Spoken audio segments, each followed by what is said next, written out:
Y hay uno de Luis Carlos Barragán, y hay uno de Luis Carlos Barragán, que él es colombiano, es de Bogotá, que se llama Éxodo, en que puede empezar a conocer la vida de la persona en la que se están convirtiendo.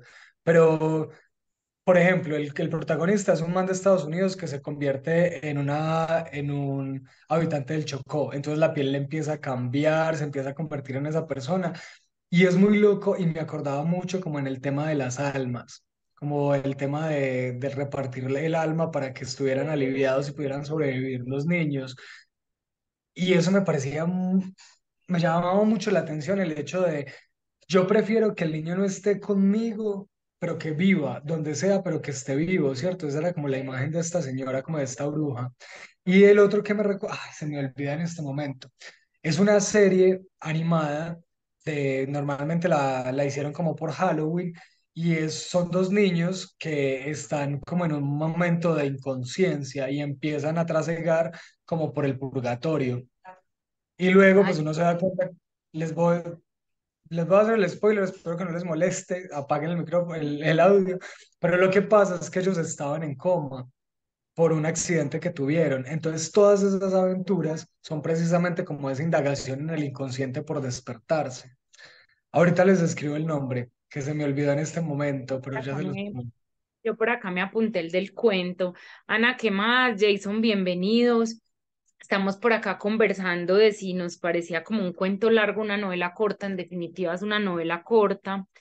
Eh, Ella hablaba en el libro de distancia de rescate y que la calculaba y que ella todo el tiempo estaba calculando esa distancia de rescate. Entonces, cuando decía, ella metió los piecitos a la piscina y yo siempre estaba calculando el tiempo que yo me demoraba en llegar si ella se caía. ¿Con qué tienen ustedes distancia de rescate? Es decir, que no pueden perder de vista,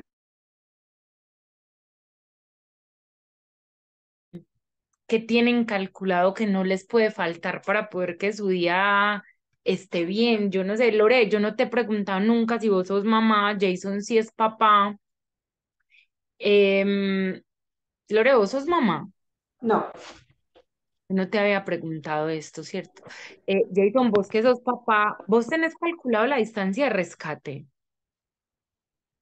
o la calculas con frecuencia? Marce, hola, buenas noches para todos. No. Marce, usualmente no. Pues uno, digamos, en la cotidianidad no tiene tan marcado esa situación o esa distancia de rescate, pero cuando ya estamos en el exterior, cuando estamos fuera del hogar, sí constantemente, sin uno darse cuenta, está en ese ejercicio. Por ejemplo, salimos a pasear y estamos en un balneario, en un charco, bañándonos. Ellas ya en algunos lugares alcanzan, ¿cierto?, a estar paraditas y que el agua no las tape. Y uno les da esa libertad, pero sin embargo uno todo el tiempo está en función, corren, cómo se mueven. Y ahí, esta es la segunda vez que leo este libro, se va dando uno cuenta que cuando tiene unas personas a cargo, sus hijos, constantemente está haciendo ese ejercicio, de mirando si le está pasando algo, si probablemente en el lugar donde estamos tenga una probabilidad de que le pase algo, si se alcanzo a reaccionar, si alcanzo a llegar, entonces uno siempre está ahí muy corto, muy cerquita de ellos.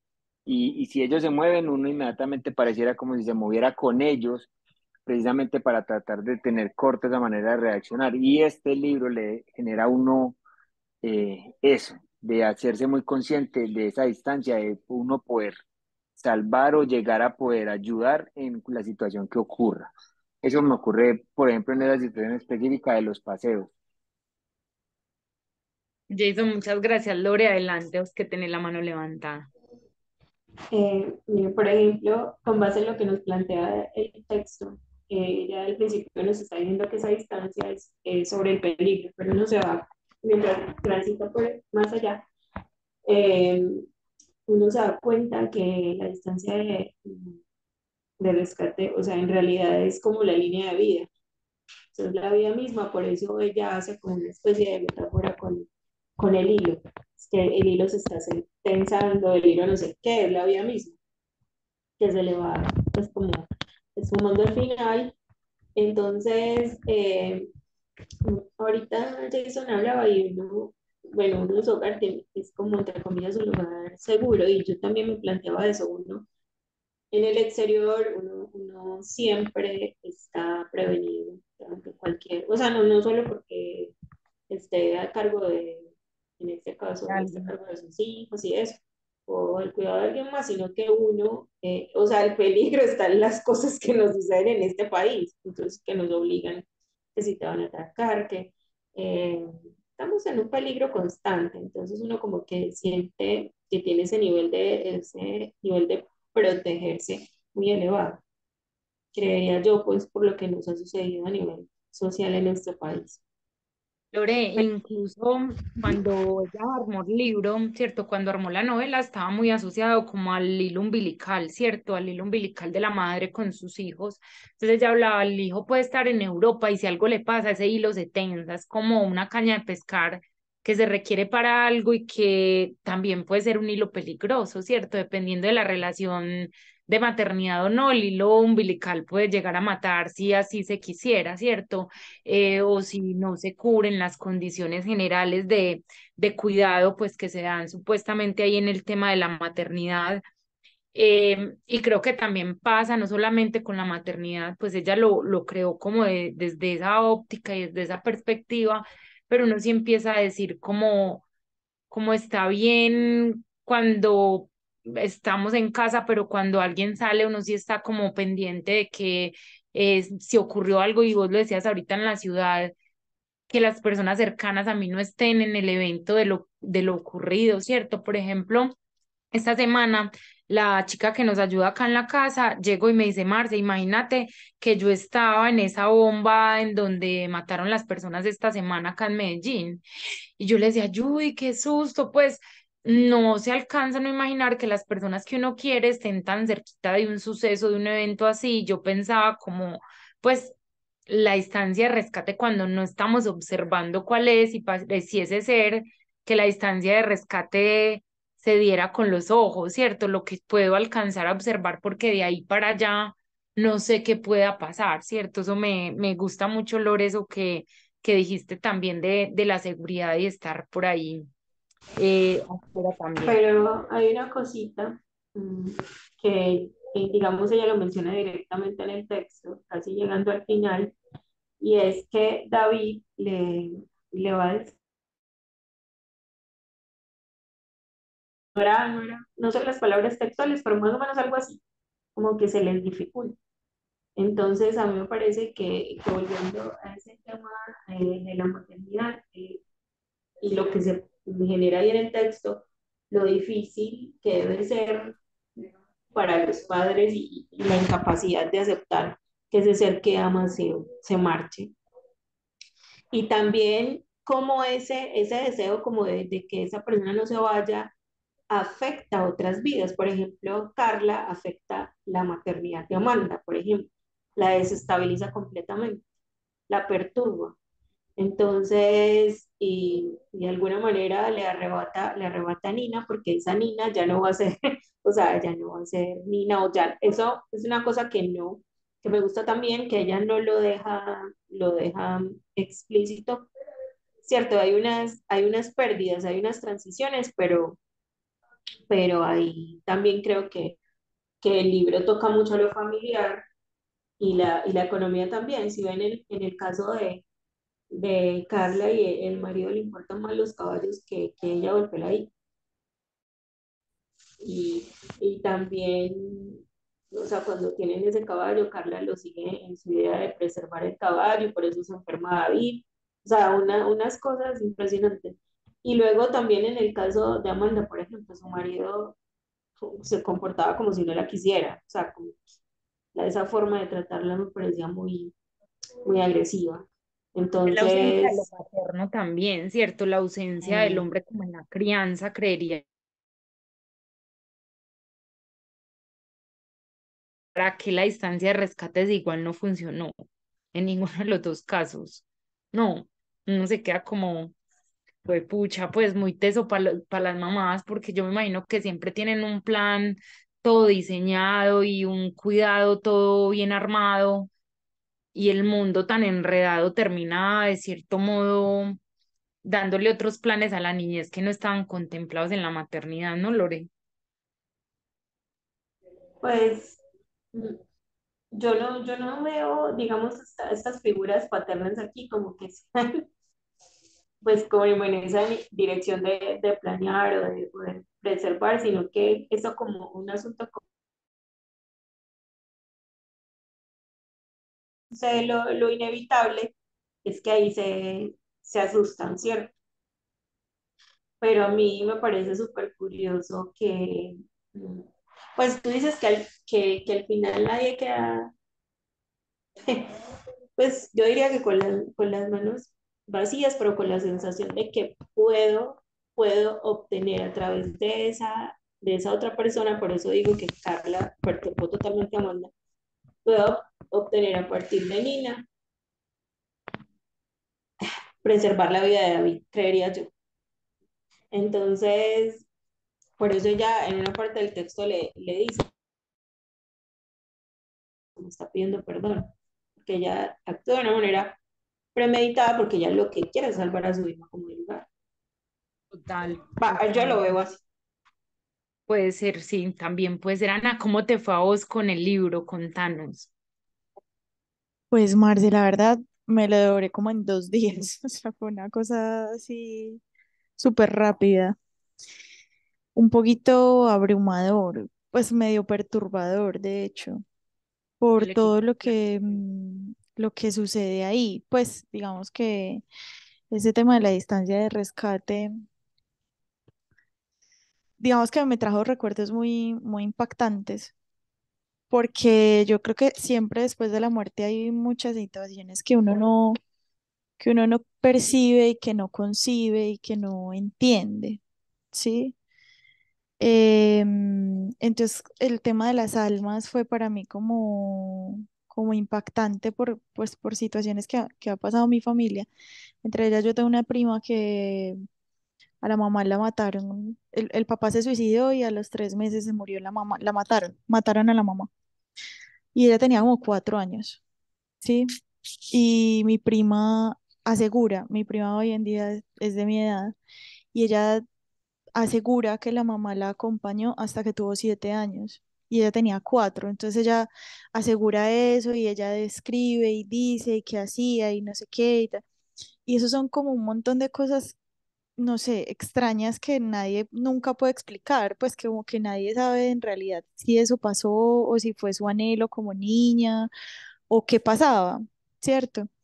Entonces aquí en esto de lo de la distancia del libro, pues lo que mencionaba el libro, hasta dónde puede llegar la necesidad de las mamás de cuidar a sus hijos y por qué unas no generan eso, ¿sí? O sea, porque uno ve a mamás tranquilas con sus bebés y no pasa nada y no les genera esas distancias. ¿Sí estoy siendo clara? O lo que decía, no me acuerdo cómo se llama. O Eh, sea, eh, no, el otro, ¿cómo se llama? Ah, Jason, Jason, que decía que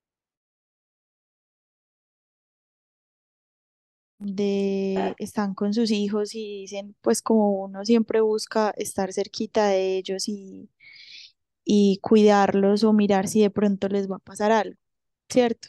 Pero hay personas que no tienen eso, pues o yo no sé si es que no lo desarrollan o simplemente no le hacen como, no le prestan atención, no sé. Eso para mí fue impresionante. Pero hay una cosa más impresionante todavía, que es lo que tú dices, y es la forma en la que ella muestra no solo la maternidad, sino la paternidad, ¿sí?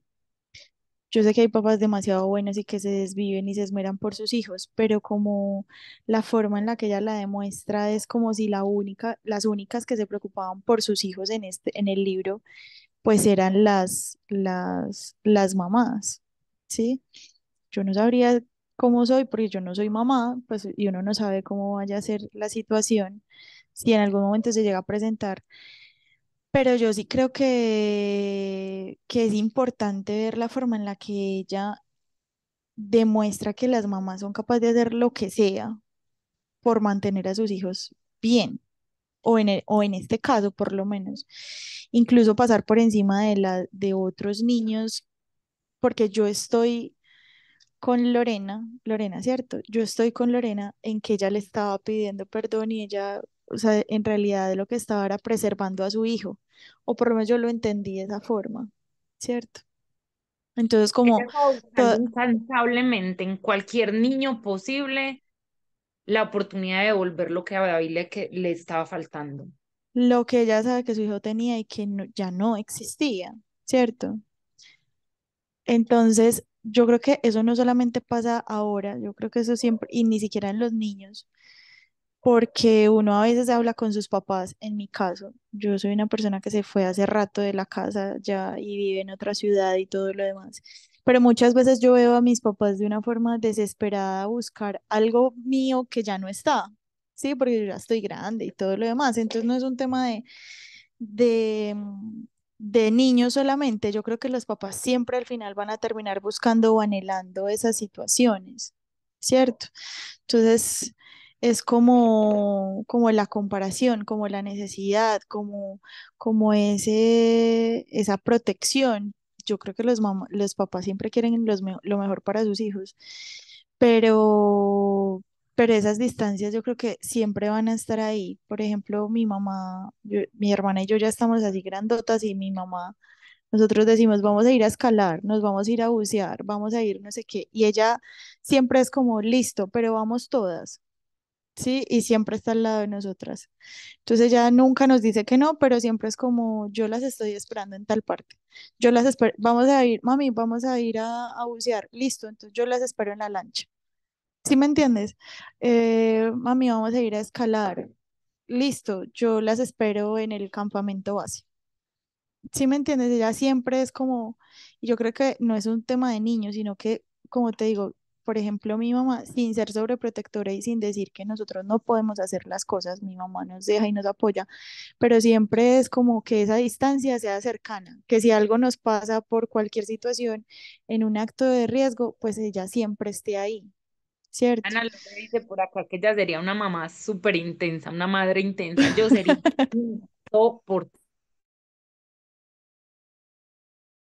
porque a mí los niños me gustan, pero yo sería, o sea, yo no tendría vida, yo cuál distancia de cuál rescate, no, pobre peladito, o sea, de verdad que desespero. Sí, yo creo que pues yo creo que todos pensamos así, pero también creo que los niños, de hecho los niños, ellos solitos se van dando su libertad. O sea, ellos solitos, sobre todo hoy en día, se exigen más, ¿sí? Y exigen más. Yo solita, mamá, yo no sé qué, y empiezan a quererse vestir solos, a hacer las cosas solos, o no miden el riesgo, pero lo quieren hacer solos, ¿cierto? Entonces es más como, no sé, creo que para mí fue muy perturbador porque no veo que sea tan de niños. Yo creo que todos tenemos cosas en las que necesitamos tener distancias de rescate, personas o lugares o formas o sentimientos o no sé, a las que le ponemos una distancia y que siempre tenemos que estar así de cerquita para poderlos mantener y sentirnos seguros incluso con nosotros mismos.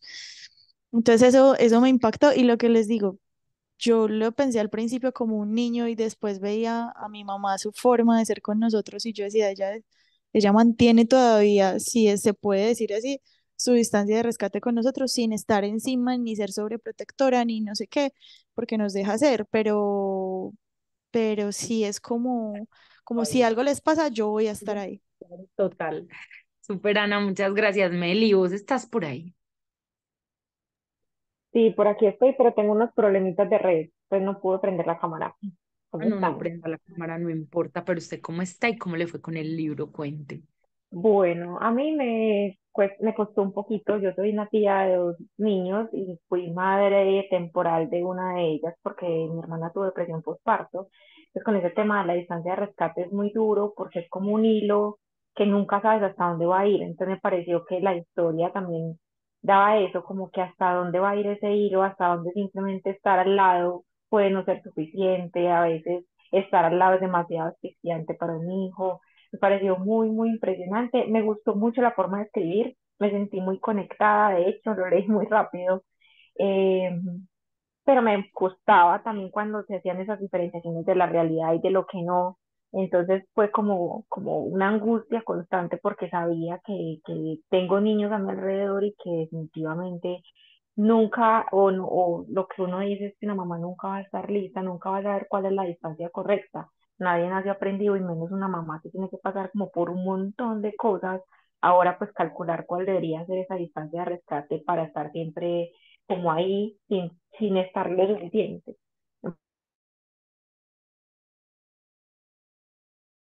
El tema de, ay, yo, a mí eso me generaba como tanta angustia sentir que esta mujer estaba como paralizada contando la historia y él le decía como no te puedes dormir, no aún, cambia de tema, eso no es para dónde vamos, tienes muy poco tiempo. Y yo decía, no, mierda, ¿qué es este desespero? O sea, yo sentía desespero de verdad de como que falta muy poco tiempo, como que ya no le va a alcanzar el tiempo para contar la historia, porque no, ay no, me pareció, me dio una sensación muy impresionante.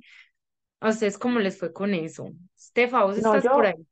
Ah, Meli, Yo dale. creo, Marte, que pues esa fue la parte que más rápido leí porque no era capaz de parar, pues como de saber, pero me parecía muy bacano cuando ella dentro de su parálisis también le decía, no, esta parte sí es importante para mí, como que ella sí veía importancia en ciertos momentos y seguía adelante, pero él seguía diciéndole que estaba perdiendo el tiempo, pero ella aún así sentía que era el momento de expresarle eso y de recordar ese momento del tiempo, entonces sí fue muy angustiante, creo que fue la parte que más rápido leí. Estefa, ¿a vos cómo te fue? Estefa estará en el hospital. En el libro hay una parte como de la pérdida de humanidad. Yo no sé si ustedes la sintieron, pero yo sentí como una deshumanización de un montón de cosas alrededor de esa pérdida. ¿A ustedes cómo les fue con esa pérdida como de humanidad en medio de todo lo que estaba pasando en este pueblo? Porque no era una cosa, pues uno empieza a darse cuenta que son muchas cosas las que pasan allí. ¿Cómo les fue con esa parte, Lore? Adelante.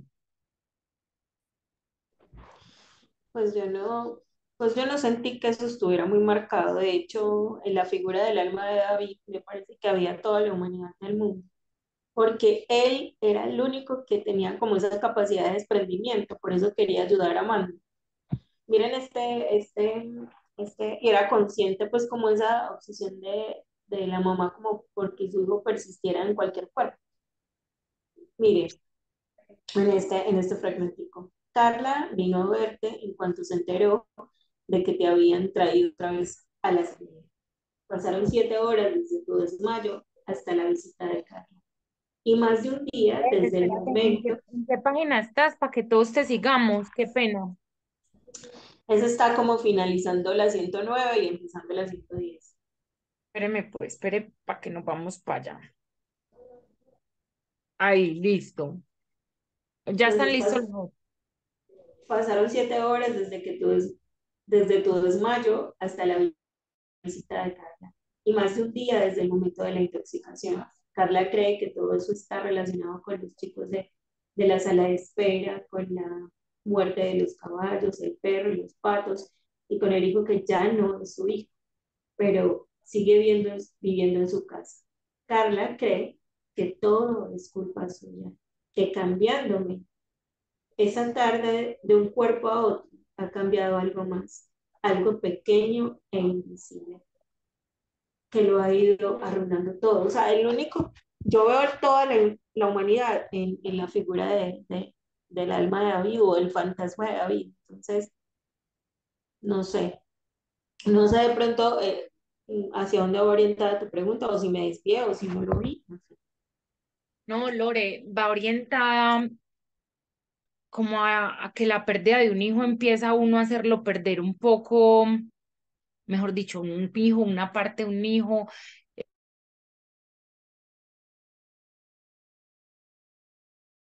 un poco a uno, empezando a decir, yo hago lo que sea y por encima del que sea, ¿cierto? Em, pues como perder querido hace que uno empiece como a deshumanizarse un poco, o el dolor lo lleva a uno a hacer cosas que uno dice, no sé si puedo pasar por encima del que sea que tenga que pasar, pero yo necesito que esto se reverse o que esto se recupere o lo que yo había pronosticado que iba a ser vuelva a ser. O sea, como la pérdida del camino puede hacer que uno empiece a deshumanizarse un poco también. Pues yo lo que creo es que no es como deshumanizarse, es como que todos tenemos una manera muy distinta de afrontar el dolor. Y, y ella, pues ella, la forma de enfrentarlo era aferrándose a algo que le permaneciera.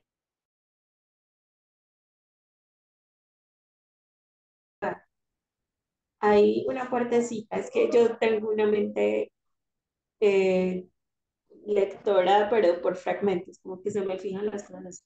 Hay otra parte, creo que es en la página, espera, en la 112, dice, Amanda, cuando encuentre a mi verdadero David, dice tu madre, no voy a tener dudas de que es él. Me aprieta las manos muy fuerte, como si yo fuera a caerme de un momento a otro. Tenés que entender que Nina no iba a aguantar muchas horas más. ¿Dónde está Nina? Preguntó. Cientos de alfileres de dolor se irradian desde la garganta hasta las extremidades de mi cuerpo.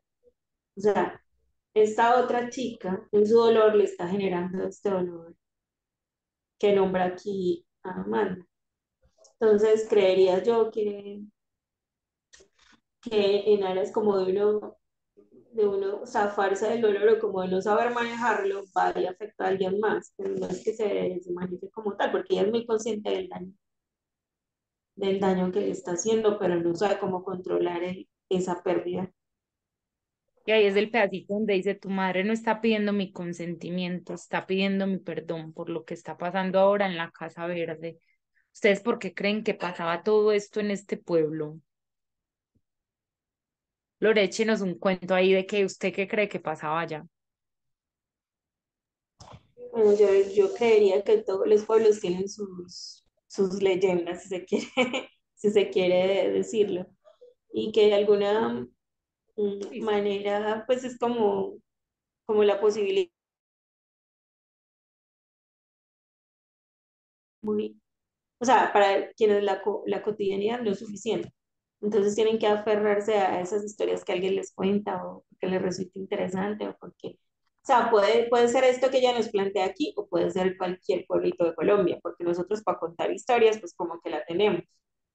Y si no, y si no es porque, digamos, es una cosa regional, pues algo que tiene que inventar la gente, porque es como una forma también de ser y de sobrevivir, o por lo menos uno donde va como que percibe que ahí estamos pintados los colombianos, porque siempre como con algo que nos caracteriza. Entonces diría yo que en este caso era así, porque como les decía al principio, yo creería que es casi otro personaje. O sea, si ella no me plantea esta atmósfera, como que le quitaría un poco de peso también a lo que se está desarrollando ahí. Como que era absolutamente necesario que ella creara todo esto para que el ambiente se sintiera pesado no solo por lo que le sucede, sino en dónde le sucede, que también es una cosa muy particular. Y también el ambiente le da esa sensación de alarma, como de estar uno todo el tiempo como cauteloso de lo que sea que pueda pasar en este lugar, porque no era un buen lugar, pues por así decirlo, como en términos generales. Lore, súper. Sebas, ¿vos qué crees que pasaba en este pueblo?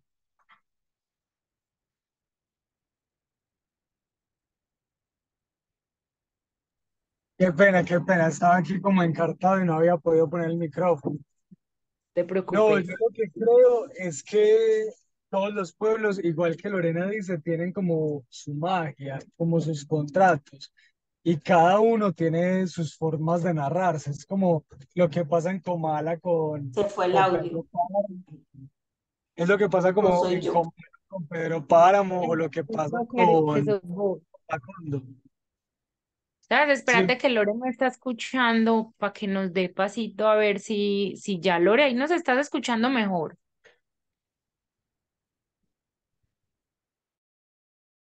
Cualquiera el celular pero ahí sí me escuchan a mí. y se vas Si estamos adelante. bueno, pues yo el que me descualquiere. No, usted está bien. Bueno, no, lo que les decía es que yo creo que cada uno de los pueblos tiene como una historia que contar. Hay que saber qué nos quieren decir, escuchar bien como lo que cada uno tiene por vivirlo también. Es lo que les decía, es como qué pasa en Comala, qué pasa en Macondo. Y realmente yo creería que no es todo el pueblo, sino que es al contrario, estas pequeñas vidas que podemos ver, qué pasa con estas mujeres, qué es lo que las conecta, qué es lo que las conecta para que la solución sea buscar precisamente ese poder místico al que están llegando. Entonces, más que el pueblo, yo creería que son ellas y el pueblo permite que eso pase.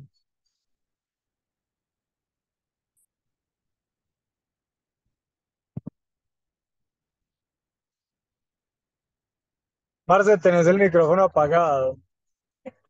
Ay, yo acá diciendo que mera teoría Sebas y preguntándole a Meli, que Meli qué cree que pasaba en ese pueblo.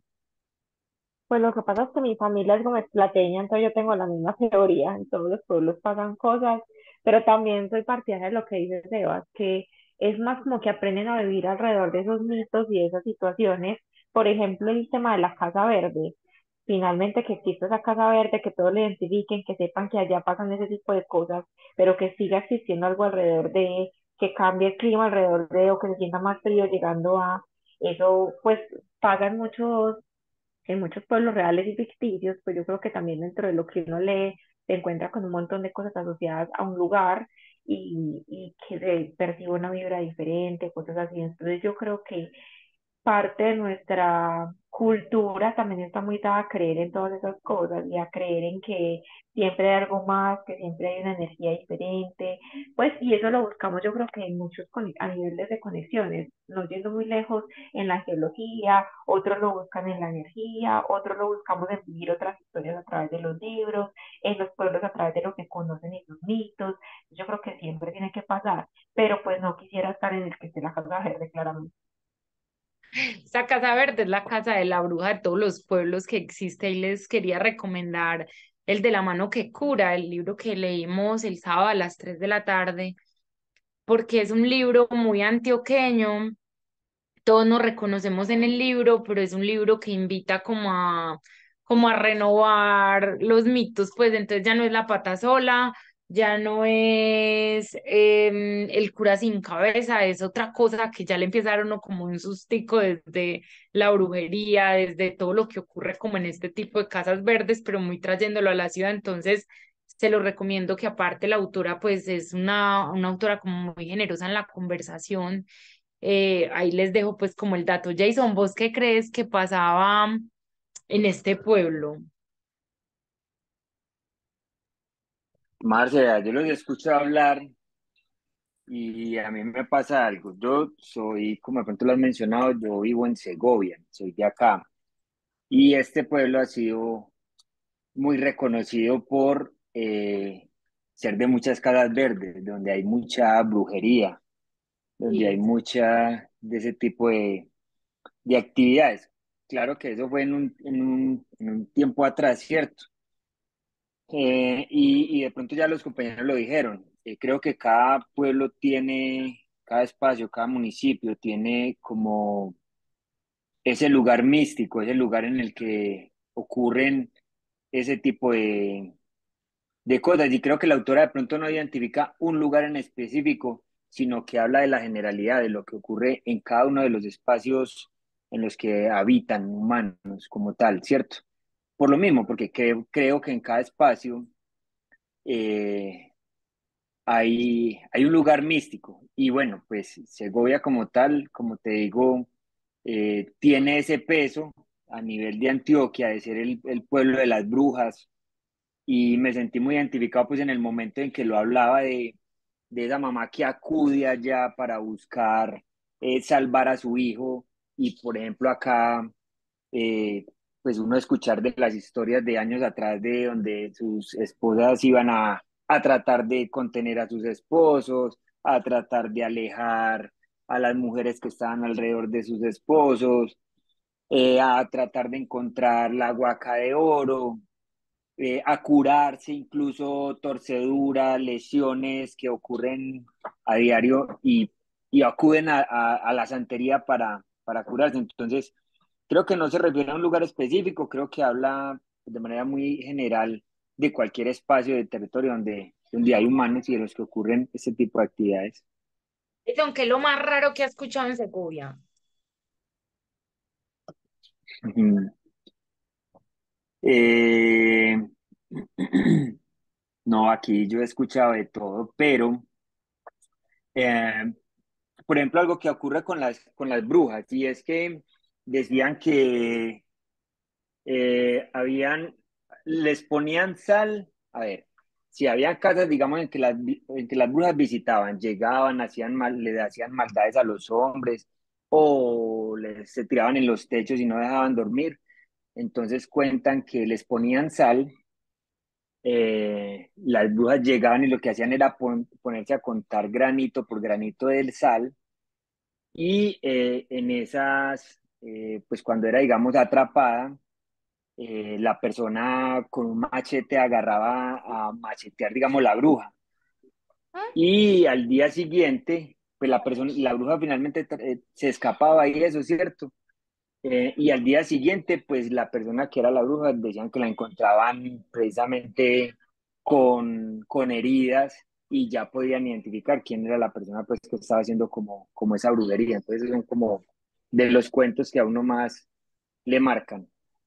Entre muchos, pues como te digo, brujas que se metían a las casas y a los hombres les hacían moretones, les hacían chupados, como llaman vulgarmente, no dejaban dormir, tiraban cosas a los techos o se paraban sobre los techos y las escuchaban reír o burlarse de la gente. Eh, Así, historias de esas son las que uno se encuentra acá. Ay, Jason, qué nota, a mí me gustan esas historias. Ana, ¿vos qué crees que pasa en ese pueblo? Marce, yo tengo un conflicto ahí porque yo no sé si tomarlo como un lugar real o como un espacio donde las personas simplemente se, se iban por un periodo de tiempo como a escapar de sus realidades o ellas en este caso.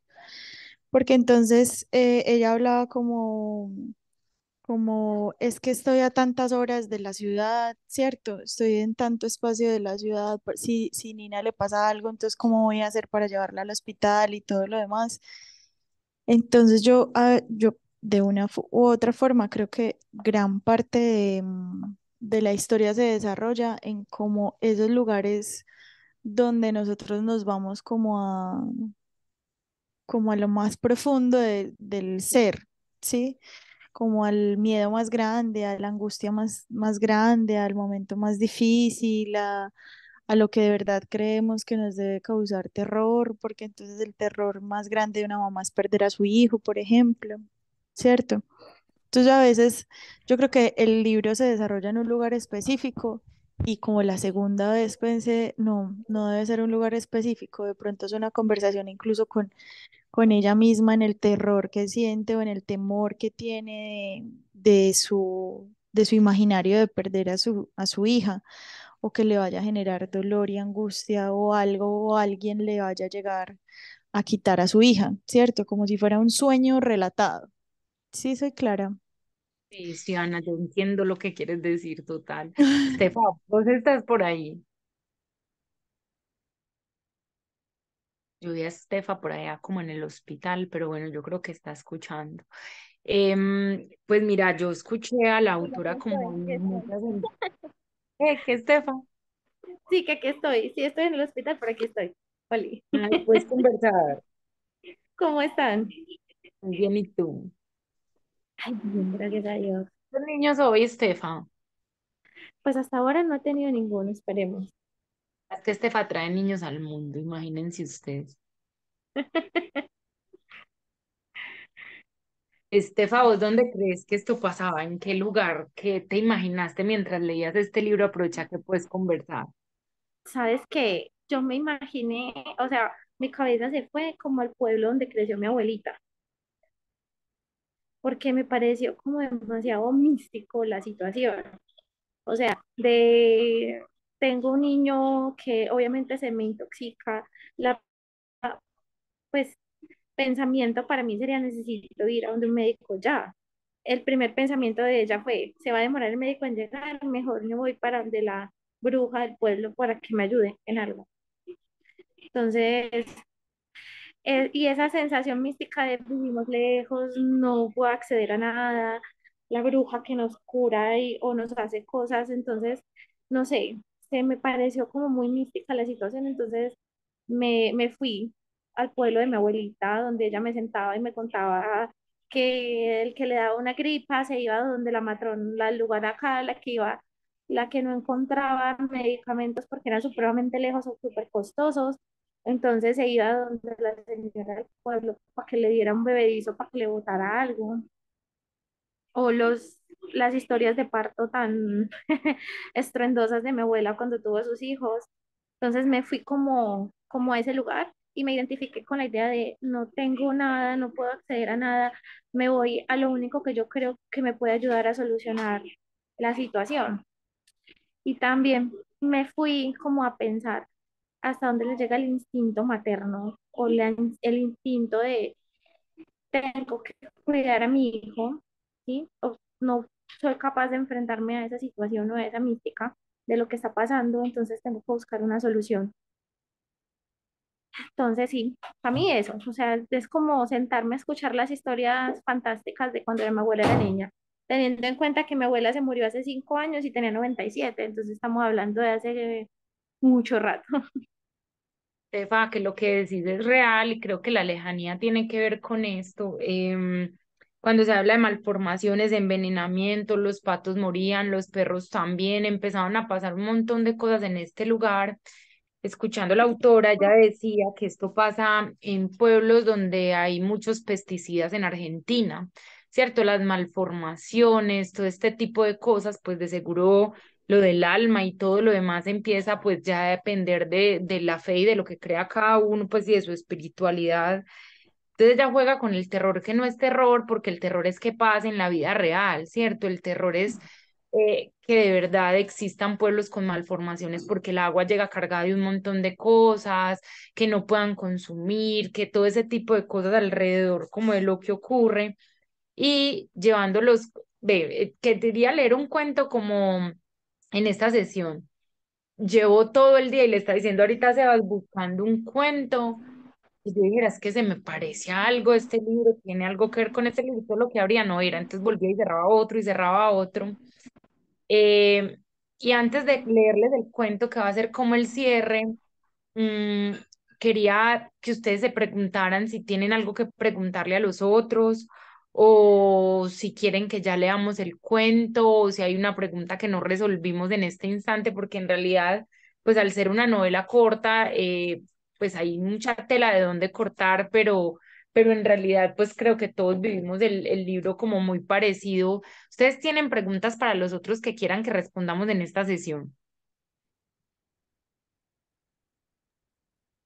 Yo diría algo para las mamás, porque por lo menos a mí el concepto de la distancia de rescate me parece interesante y me pareció como algo muy de mamá. Entonces, mi pregunta sería, las mamás, las que son mamás y aquí hay, ¿serían capaces de sustentar esa distancia de rescate o creerían que, sobre todo en la edad de pues en la edad en la que representa a los niños del libro, que son, a mí son muy pequeños, qué tan factible y real es manejar esas distancias de rescate? Porque pues uno como una mamá adolescente pues le tiene que dar esos espacios y generar esas distancias, pero ya de un niño tan chiquito, ¿qué tan factibles serían esas distancias de me voy, pero mientras se tenga ahí, pero voy a hacer otra cosa? No sé, pues yo creo que yo sería como Marce, o sea, yo no tengo hijos, pero no creo que sería capaz de estar así demasiado, darle a un niño tan chiquito esos espacios tan prolongados. Yo creo que yo también sería una mamá canguro así súper pegajosa y obsesiva. Menos mal no tengo hijos, ¿no? Acá casi ninguno tiene hijos. Yo me atrevería a responder, Estefa, que eso depende de la condición. Yo creo un poco, pues al menos como cuando vos haces esa pregunta, lo que yo pienso es que si está en mi casa, pues hay una distancia de rescate incluso al Universal. oído, a lo que sea que está pasando. Si salimos y ya yo como que empiezo a sopesar los peligros, empiezo como a decir, venga, acá ya hay una distancia de rescate un poquito más cortita. Y si estamos, no sé, en otra ciudad y nunca hemos salido de viaje, pues la distancia se acorta, pues digo yo, desde lo que yo creo que sería como ese rol. Lore, adelante con tu respuesta, Pastefa. Pues no, no. mm, Como dije, no soy mamá, pero no se me ocurrió una pregunta. Sino que ahorita que mencionabas, ¿a qué se te parecía? Yo no sé si ustedes recuerdan esta novela de Fernanda Trias, Mugre Rosa. También Yo hay la un tengo por acá, no la he leído, pero por acá la tengo. también un ambiente enrarecido, pues como ahí hay una pandemia, pero es un humo tóxico, rosado, curiosamente.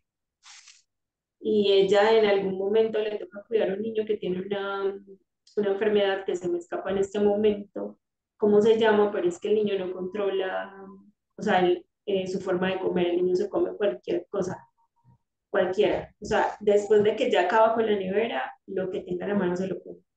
Entonces a ella le toca, o sea, la protagonista no es la mamá del niño. Entonces a ella le toca, en medio de todo esto que está sucediendo con el humo tóxico, lidiar con esa figura materna que, o sea, en realidad ella no es madre, pero le toca, y con esta enfermedad de este pelado. Entonces me llevó allá a propósito de lo que decía, decía que se me parece. Y bueno, y también un poco de rareza noté, y como que el ambiente también es protagonista. Pero yo no sé si este fragmento lo leí, y porque al principio les decía que veía en esa distancia, o sea, si yo tuviera al frente a Samantha, yo, y seguramente se lo han preguntado, quién sabe, porque no la he arrastrado en YouTube, en las entrevistas y eso, me gustaría saber mucho cómo llega ella, digamos, transformar este concepto de peligro en distancia, porque yo percibo, aunque ella lo define al principio como este peligro y este asunto, más allá, uno se da cuenta que la distancia es como la línea entre la vida y la muerte, y hay un fragmento que está más cercano a la muerte que dice, por favor, David, y es lo último que puedo decir. Sé que es lo último, lo sé un segundo antes de decirlo. Todo queda en silencio. Finalmente, un silencio largo y tonal. Ya no hay aspas ni ventilador de techo. Ya no está la enfermera, ni Carla. Las sábanas ya no están, ni la cama, ni la habitación. Las cosas ya no suceden. Solo está mi cuerpo. David. Entonces a mí me quedó como eso. Lore, qué bonito eso del ambiente y qué bonito escuchar un pedazo del libro de tu voz, porque para mí esa voz era angustiante, usted no se alcanza a imaginar lo que me pasaba con eso. Les voy a leer un cuento que también tiene que ver con el ambiente, y este cuento es de María Fernanda Ampuero, de un libro que se llama Pelea de Gallos. Ella es una ecuatoriana, y yo dije, yo ya no voy a buscar más cuentos, yo voy a abrir esto porque como yo también creo en lo brujo de los libros, yo dije, yo voy a abrir esto donde lo abra y ese va a ser el cuento, y lo leí y este era el cuento. ¿Lo quieren escuchar? Lore, para que Muy usted siga en el Claro, claro. ambiente extraño. Marce, claro. Listo. Se llama Cristo. Cuando al ñañito le empezó a subir la fiebre fue cuando empezó todo esto. Dejé de ir a la escuela tantos días que empecé a sentir que nunca había ido, que desde que nací lo único que había hecho era cuidar al ñañito. Yo me quedaba en la casa mientras ella se iba a trabajar y le daba las cucharaditas de jarabe rosado cada hora y del jarabe transparente cada 4. Ella me había regalado un reloj de números grandes por mi cumpleaños.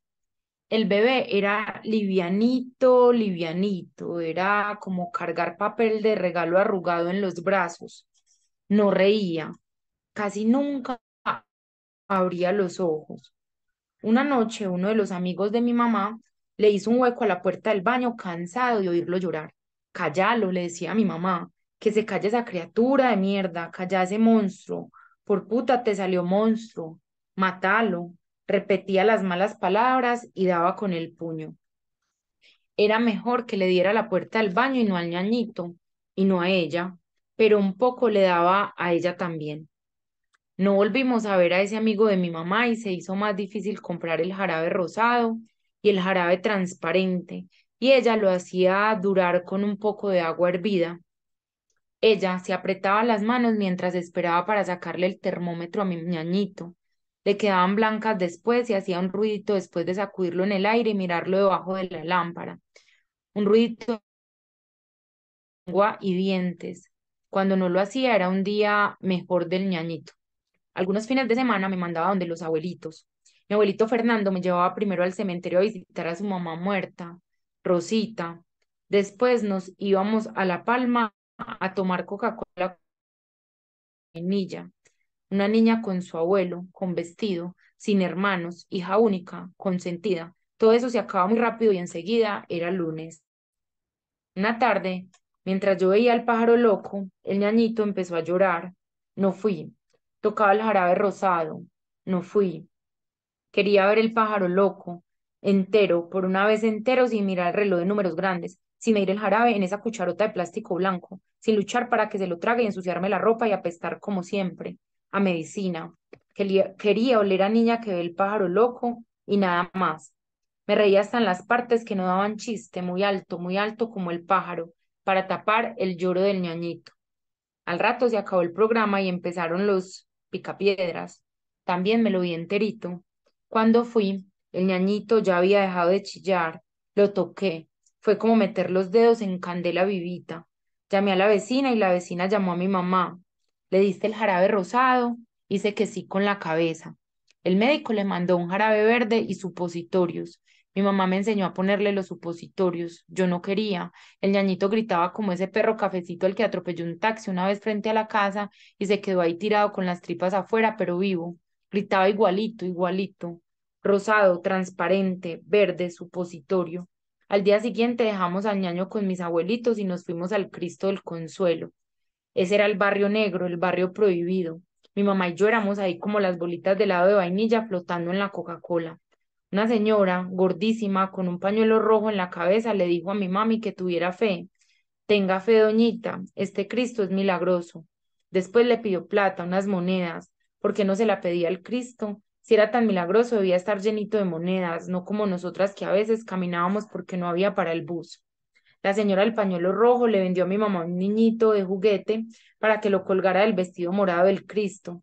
Cuando entramos a la iglesia había tantos niñitos de esos, y corazoncitos, y piernitas, y bracitos, y cabecitas, y otras partes que no reconocí, y fotos, y cartas, y billetes, y dibujos. Una de esas cartas decía: Ayuda, Señor, solo tengo 9 años y cáncer. Mami, pregunté, ¿cómo va a saber el Cristo cuál de todos estos es ñañito? Porque él es muy inteligente. Olía raro ahí adentro, a viejo, a polvo, a como cuando no me lavo el pelo muchos días, a caliente, a cuando se va la luz. Antes de irnos, mi mami sacó una botella de salsa de tomate, los Andes, y la llenó del agua de un grifo. Agua buena, dijo, agua del Cristito, agüita santa. Me dio un trago, pero no sabía santa, sino a salsa de tomate y un poco oxidado, y pensé que una agua de salsa de tomate, como la que echamos al arroz blanco al fin de mes, cuando ya se está acabando la botella, no podía ser milagrosa. Tenía que saber a dulce de leche, hamburguesa doble, no saber a pobre. Con esa porquería en la boca sentí ganas de gritarle a todo el mundo que estaba equivocado, que aquí no había más milagro que la señora del pañuelo rojo recibiendo monedas por vender trocitos de cuerpo y cuerpitos enteros para pegar a la falda de un Cristo que sabía salsa de tomate chirle. Ahí se quedó mi hermanito, o sea, un muñequito tan deforme como él, rodeado de cientos de otros muñequitos igual de horrorosos y cabezas y brazos y piernas y corazones, como si hubiera habido una explosión. Él se tiene que quedar ahí. Se puso furiosa mi mamá. Y yo lloré todo el camino a la casa porque me di cuenta de que ella tampoco sabía lo que hacía. En la casa, mi mami le dio un poco de esa agua al ñañito y se la echó por la cabeza. Él abrió los ojos y enseñó su boca, sus dientes. Por fin nos sonreía. Así, con esa sonrisa, lo pusimos la semana siguiente en una caja blanca, pequeñita, que pagó el barrio con una colecta. He vuelto a la escuela, otra vez a cuarto grado, donde soy enorme y no tengo amigos. Cuando me preguntan si tengo hermanas o hermanos, pienso en el niñito que está colgado del manto del Cristo del Consuelo y digo que no, ellos no lo entenderían. Ahí se acabó. Y ahí los quiero dejar, pues si quieren conversar del cuento, bienvenidos, pero también los quiero dejar con la pregunta de en qué arriesgan más de lo que deberían a veces. Y si la distancia del rescate también está al margen de la riqueza, porque a veces cuando las mamás están en medio de tanta pobreza, quisieran tener esa distancia de rescate, pero no pueden. Y me gustaría como invitarlos a reflexionar un poquito en eso. Y este fue el cuento que nos eligió, porque yo no lo elegí, llevaba buscando todo el día ese cuento. ¿Están bien? ¿Están ahí? Sí, sí, ¿Estás bien? escuchándote. Sí, Marce, sin palabras. Se No los sé, escaneo no y se sé qué los decir. envío Por favor, sí. para que lo procesemos. Bueno, muchachos, quería como agradecerles, se nos vienen pues como el último ciclo para quienes se quieran estar ya pues como en el último ciclo del año y que cerremos este ciclo, se viene la lectura de un libro, de una novela que se llama Un mundo huérfano de, no sé cómo se pronuncia, Giuseppe Caputo, creo, que Giuseppe habla de Caputo. pobreza, del mar, de relaciones familiares, es una novela queer, pues muy real, también habla de relaciones de padre e hijo. Mm, es una novela un poco diferente a lo cotidiano, pero que creo que nos puede traer también como mucho tema de conversación. Ya les voy a enviar como la información para que la tengan a la mano. Si quieren también estar en alguno de los clubes presenciales, bienvenidos. Les escaneo el cuento y se los envío y también les envío como esta información que hemos estado conversando hoy. Y espero que no queden así tan en silencio. Piensen en que arriesgan más de lo que deberían.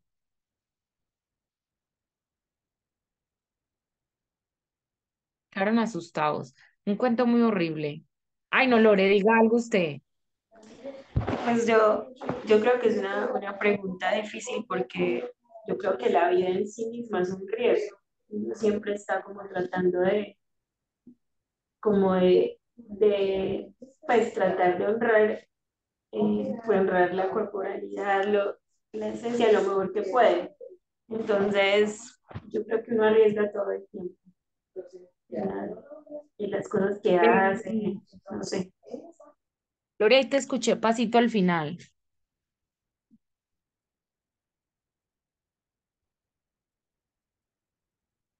Lore, ahí me No, yo creo que uno arriesga siempre, pues con sus sueños, incluso con sus espacios de lectura, con todo. La vida es un riesgo en general, entonces no sé cómo poner en qué arriesgo más o en qué arriesgo menos.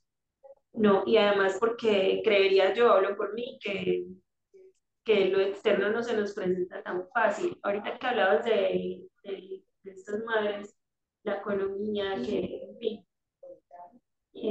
esta carga que es tan difícil, o sea, y no solo por ser madre, sino que en realidad uno está como en una lucha constante por mantener la mente un poco más equilibrada, porque en realidad lo que sucede externamente nos obliga a buscar como otros espacios y cosas como para equilibrar la balanza. Y por lo menos para mí la lectura es eso, como que ponerle peso a a lo que externamente, o sea, no nos las pone como tan fácil. O sea, que el riesgo es constante en todo lo que uno hace. Uno se levanta, Lore, y ahí está el riesgo. Abre los ojos y ya se arriesgó al día nuevo. Muchachos, muchas gracias. Yo espero que disfruten su noche. Gracias por acompañar este ciclo, esta lectura tan diferente, ¿cierto? Yo creo que yo voy a buscar más cosas de Samantha Schweblin porque he escuchado tantas cosas que yo creo que quiero un poquito más. Em, Espero disfruten su noche, su semana, que les vaya muy bien y muchas gracias por estar acá. ¿Quieren una fotico? Hoy sí he estado con estos nombres toda la noche. Qué tristeza. Una fotico a la cuenta de Otro tres. día, otro día. Otro día, bueno, otro día. Antes nos tomamos la foto en la siguiente. Entonces, que disfruten la noche. Muchas gracias por estar acá. Marce, muchas gracias. Marce, Marce, no te conté, hoy gracias. me encontré Marce, con gracias. alguien que Feliz me dijo noche que para para todos. dónde Gracias. iba y le conté que iba para esto del club de lectura y ya mucha gente te conoce. O sea, dos de las personas que están en el mismo espacio conmigo laboral sabían que eran de mi alma. Me llenó de mucha felicidad. Miedo. Ay, Meli, tan bueno, invítelos para que vengan al club de lectura. Obvio, sí. Meli, yo soñé que usted está en embarazo. Ay, no, eres la segunda persona que me dice esto. Esta Bueno, semana. chao. ¿Quién más le dijo? Una pelada del trabajo. Semana. Sí, esta semana. Pues voy. Yo soñé antier, sí, este fin de semana soñé que estabas pues soñé muchas cosas, pero dentro de eso estabas en embarazo. No es necesario, no es necesario, no quiero medir distancias de rescate, no, no es necesario. Dos en la misma semana, échele, busque eso qué significa por ahí. Dios mío, está bien, buscaré. Ay, Bueno, pues, feliz chao. noche.